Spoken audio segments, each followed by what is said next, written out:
Ayo, what's up? Ako nga pala si BT at nandito ngayon tayo sa BT Reaction and welcome to my channel, Tunay na Kritiko. Siyempre, ito yung mahiwagang tugtog natin. Umuulan ba sa inyo ngayon, mga katunay? Dito maulan.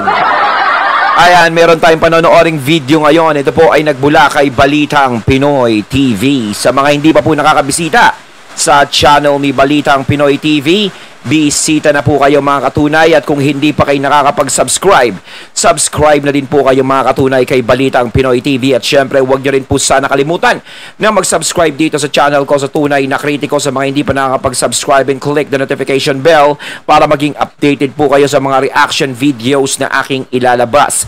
At huwag na natin pagtagalin at sabay-sabay na nating panoorin ang laman ng video na hatid sa atin ni Balitang Pinoy TV at bibigyan natin ng reaksyon. Pasok. Narito ang Balitang Pinoy TV.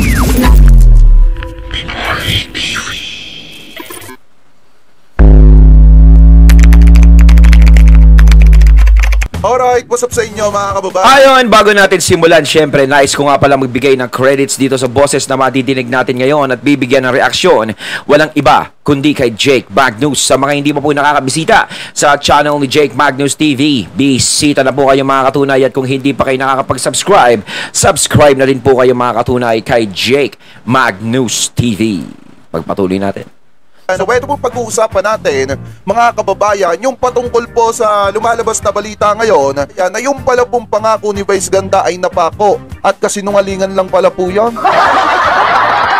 Aray ha? At dito mga kababayan, matatalakay po natin yung matinding laban ng TVJ kontra po dito sa Tape Incorporated po na malapit na pong magsimula. Dahil mga kababayan, kung matatandaan nyo, di ba, nagkaroon ng isinampang demanda or may isinampang demanda etong Tito Vic and Joey dito po sa Tape Incorporated patungkol po dun sa copyright infringement at saka po dun sa unfair competition. So ngayon mga kababayan, magbibigay po tayo ng update patungkol po doon. Pero bago po natin pag-usapan yan, ay nais ko po muna sabihin sa inyo na kung kayo po ay bago pa lamang po sa ating YouTube channel, hinihikayat ko po kayo na huwag nyo po sana kalimutan na i-like etong ating live streaming na ito, at huwag nyo na rin po kalimutan na mag-subscribe sa ating YouTube channel. Hit nyo na rin po ang ating notification bell para lagi po kayong updated sa tuwing mag-upload po tayo or magla-live ng mga ganitong klase ng issue. At gusto ko din po kayong batiin ng isang magandang umaga, tanghali, hapon, gabi, saan man sulok kayo na mundo naroroon, mapa sa Pilipinas man po kayo or ibang bansa, sana po ay nasa gusto kay Sir Jake. Kalagayan. Talagang lahat binabati ni Sir Jake. Mabuhay po kayong lahat.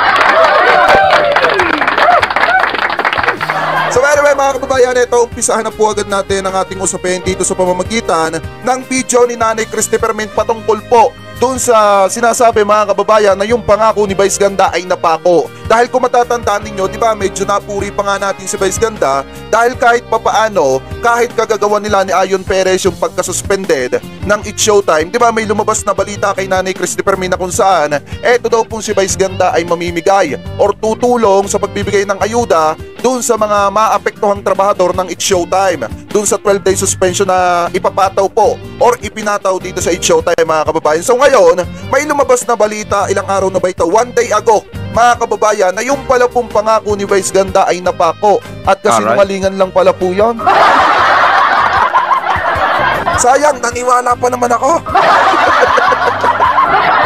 Oh, baka marami na naman mga panatiko ni Vice Ganda ang umiyak na naman at mag-report. Ito yung tinalakay natin noong nakaraan. Oo nga, may parang may pangako si Vice, no? Na tulong doon sa mga staff na mawawala ng trabaho. Syempre, hindi naman kasing katulad nila yon na sumusweldo ng malaki, no, na milyon. No, syempre mga maliliit at ordinaryong trabahador lang dyan sa Showtime is hindi naman ganun kalaki yung sinusweldo. At importante sa kanila yung bawat araw na dumadaan, bawat araw na tinatrabaho nila. So sa isang pagkakamali, o hindi lang sa isang pagkakamali, marami pang pagkakamali nga sinasabi na nakalusot yung ibang pagkakamali. Eto lang talagang pagkakamaling to ang hindi nakalusot. So, eto yung naging tampulan talaga at tinutukan talaga ng mga tao at ng MTRCB.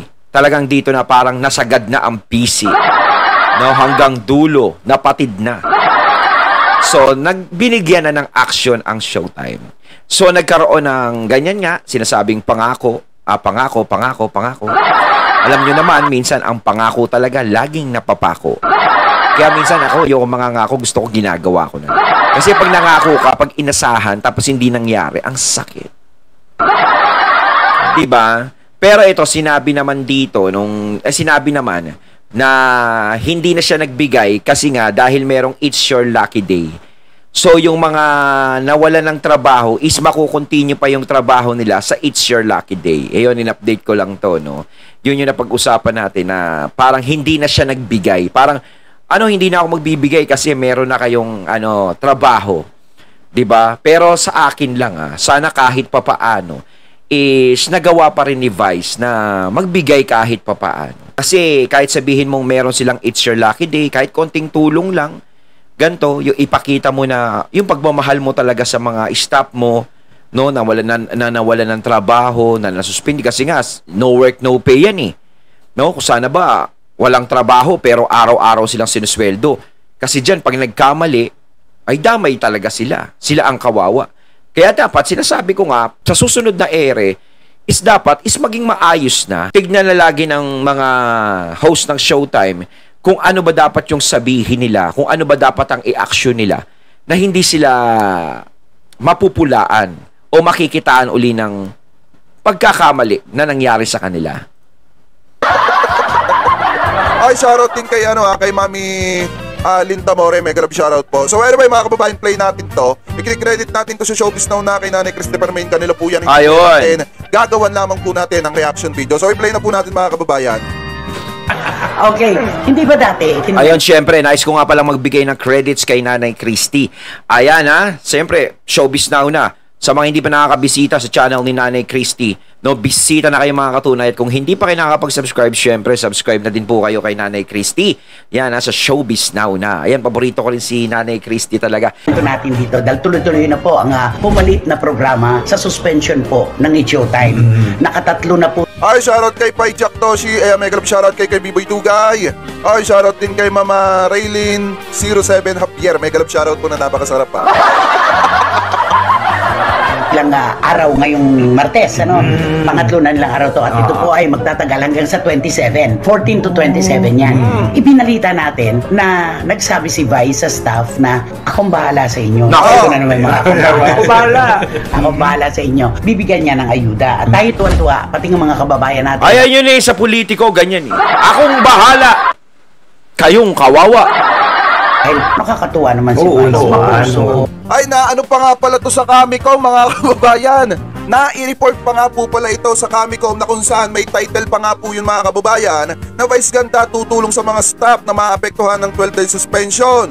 So, nag-post po nga pala noon Kamicom at saka PH yata, mga kababayan, pakitama na lamang po ako kung ako po ay mali. So, ngayon, mga kababayan, eto pinakamasaklap, yung sinasabi ni Vice Ganda sa mga staff ng It's Showtime na ako ang bahala sa inyo. Ang ending pala nun, mga kababayan, ako ang bahala, ikaw yung kawawa. Yun. Yun pala ang ending. Parang politiko lang no? Pero may mga politiko naman na ginagawa kung ano yung pinapangako nila. Mga kababayan, ako ang bahala, ikaw ang kawawa at magdudusa. So ibig sabihin, ako yung may kagagawan, ako na rin yung magpapanggap na bahala at sasabihin ko sa mga media, sasabihin ko sa mga staff na sasagutin ko na kayo, pero definitely, mga kababayan, kayo yung kawawa kasi pababayaan ko din kayo. Oh my goodness, pangakong napako. Pagpatuloy pa natin. Diba?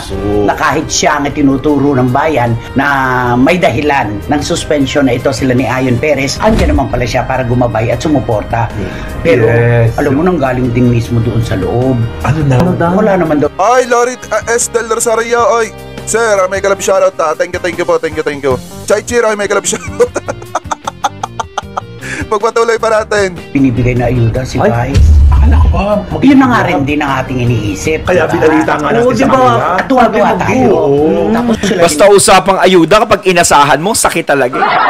Kahit yung pandemic, no? Kay Tatay Digong naman, wala namang problema. Kaso nga lang yung pag pinamamahagi na yung mga ayuda sa mga lugar-lugar, sa mga LGU, no?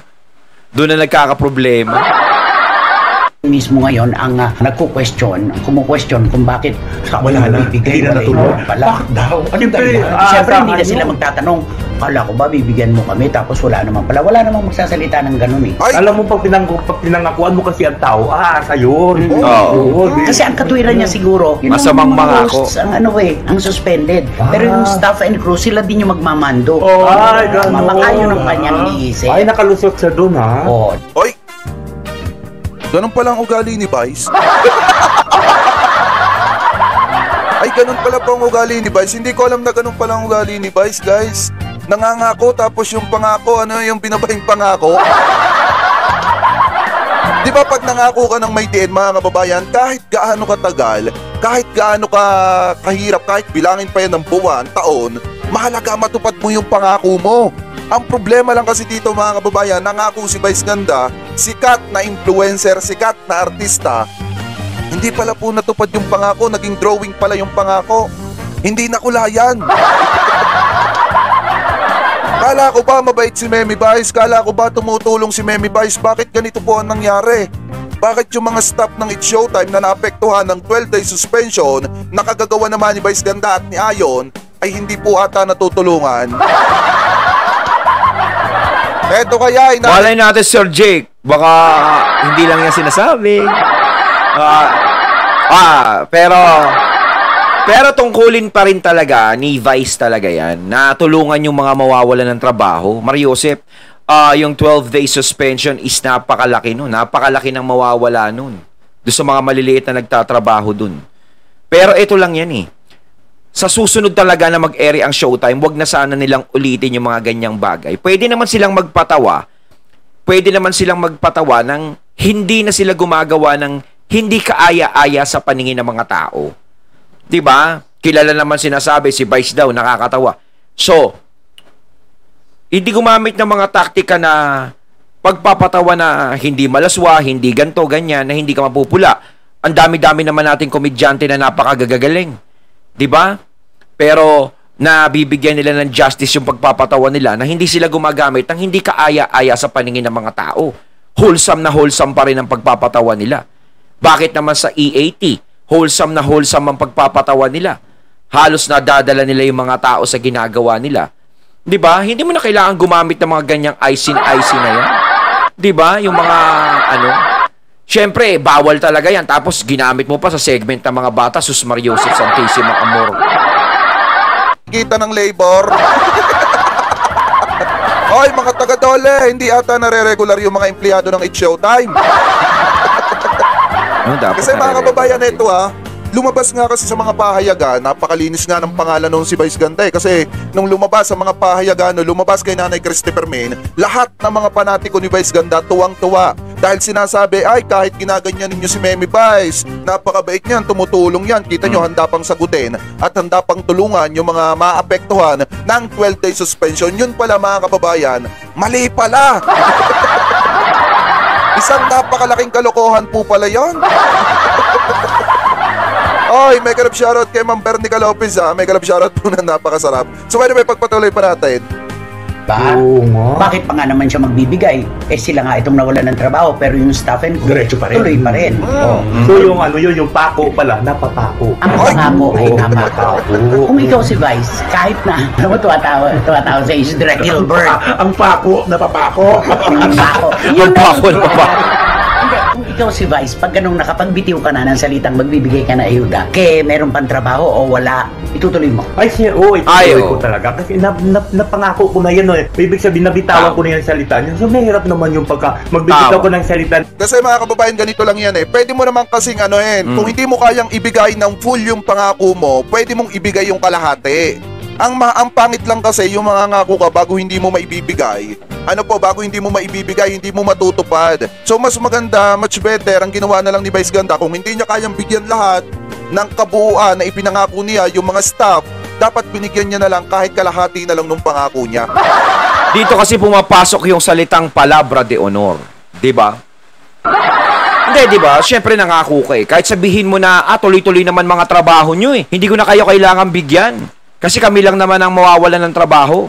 So sa akin nga lang, tingin ko, kahit si Vice mawalan ng trabaho, is walang problema Marami ka ng pera. Hindi mo naman maitatanggi yan. Alam natin ang pera na uubos. Pero siguro hindi naman mauubos yan sa loob ng 2 taon. Alam natin yan. Dahil si Vice talaga, alam natin maraming na, marami talagang naipon yan. Pero yung tulong na sinasabi niya na pinangako niya, sana hindi na lang siya nagsalita. Kung alam niya sa sarili niya na kapag nasuspende yung showtime, sila mawawala ng trabaho, pero staff and crew tuloy-tuloy pa rin. Sana hindi na siya nagsalita. Pero nagsalita ka eh. No? Kumbaga, dapat ituloy mo kahit papaano. Hindi man ganun kalaki ang ibigay mo sa kanila. Basta maabutan mo sila siguro, is malaking bagay na sa kanila yon. Na, ito pa lang si Vice, kapag may nangyari sa ating ganito, hindi tayo pababayaan. Kumbaga ganun eh. Ganun yung iisipin nila eh. Magiging maganda ka sa kanila eh. Kaso, yung sasabihin na may trabaho naman kayo, bahala kayo sa buhay nyo, kami lang naman ang mawawalan, kayo meron. Parang hindi maganda. Kahit naman pa paano, kung nangako ka, dapat ibigay mo. 'Di ba? Para ka nangako sa isa mga bata na bibili kita ng bisikleta. Ha? Tapos pag uwi mo kinabukasan, wala. O iiyak nyo na lang para makalimutan nyo. Ang pinakamasaklap nga lang sa ginawa nitong si Vice Ganda, kahit kalahati, wala ata. Sa ipinangako niya, kahit kalahati, wala. Ano po doon sa kanyang naipangako, walang naibigay sa mga staff. Kawawa naman yung mga staff. Dahil sa ginawang kalaswaan ng dalawa na damay, ang masaklap pa dito mga kababayan, hindi pa nabigyan ng ipinangako. Anyway, pagpatuloy pa natin. Ako bahala. Ay, parang isang TV host. Oo. Ba't kaya ganun Ako bahala sa inyo. Parang feel good lang. Mga sasabihan niya. Oo. Siguro naisip niyo ba siya? It's your lucky day naman to. Kayo nang bahala sa sarili niyo. Ano sasabihin mo kay Vice? Sige nga. You know, Vice, whatever you said to the people, you can give it. Because that is your, promise to your, to the production people. So that's why you can, whatever you want, give him to the production people. Do not put in the nail. In the nail? Huwag ilagay sa pako. Ano ba? Don't put in the nail. Di ba? A promise is meant to be. A promise is always a promise. Ay, Yes! sana yung yung dalawang supporter ni Vice na kalbo na Kalbo, sino yun? na galit sa atin, na nagme-message pa. Ay, sana yung dalawang kalbong supporter ni Vice Ganda, hindi ko nilalahat ng kalbo ha. Sana yung dalawang kalbo na supporter ni Vice Ganda na nagme-message pa sa atin, na may mga pananakot pa. Sana mga kababayan, mapanood nyo ito ha. Aba, mali yun ha. Nananakot ha. Ano yun? Grave threat ba tawag doon? Uhang ka naman. Kasi tingnan nyo yung iniidolo Dapat ninyo, walang takutan. yung pinaggagawa, nangangako tapos hindi tinutupad. Yan ang masaklap, yan ang malupit. Alam nung mga tao na may inaasahan at saka may tinutulungang pamilya, may pinapakain ng pamilya. Pangangakuan, syempre nga naman, naaasa yung tao kasi nga naman, yung ibibigay na ayuda ni Vice Ganda, napakalaki na po niyan para sa mga normal natin mga kababayan. Kung kay Vice Ganda, piso lang yan, 2 piso lang yan, dun sa mga taong makakatanggap niya, napakalaki na po niyan. So, Malaking mga bagay na yan. Hindi ko maintindihan, bakit si Vice Ganda mga kababayan, nangangako tapos hindi tinutupad? Sinong kalbo? Makikilala nyo din yun. Nandiyan dyan malimit siya sa comment section. Mga kababayan, nanonood lagi yung sa atin. Hindi lumiliban ang panonood yun. Tapos after ng live natin, saka siya mag-chat-chat. At least, Dalawa at least sumusuporta siya na Sir Jake. Yung dalawang kalbong nag-chat-chat sa akin, yung vlog natin ngayon para makita nila kung gaano kabuting tao si Vice Ganda. Ayon, natating natunghayan ng video na nagbula kay Balitang Pinoy TV at syempre natunghayan din natin yung boses na yon na nagbula kay Jake Magnus. Ayan mga katunay ha, sino kaya yung dalawang kalbo na yon? Ano mga katunay, ano masasabi nyo tungkol dito? Comment lang po kayo. So once again, I'm BT and I'm out. Peace.